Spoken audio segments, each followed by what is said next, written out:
Hey, welcome back guys. Today we are talking about how to use salary tool on master jobs on PC. Why would you want to know how to use salary tool on master jobs on PC? Well, maybe it is your first time using PC and not sure how to use salary tool on master jobs on PC.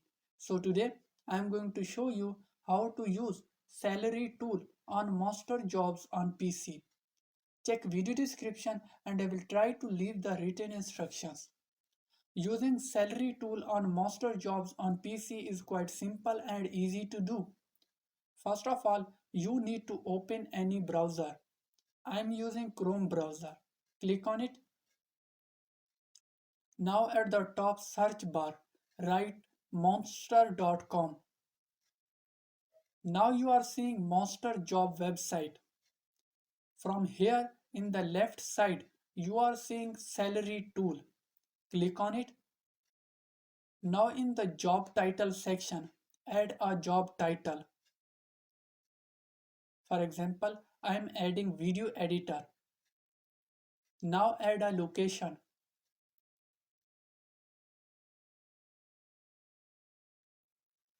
Now click on find salary. From here, you can simply guess how much hourly pay rate of this job in this specific location. So there you go. If you are wondering how to use salary tool on master jobs on PC, that is the easiest way I know. If you know another way, please leave a comment below. Be sure to subscribe for more videos.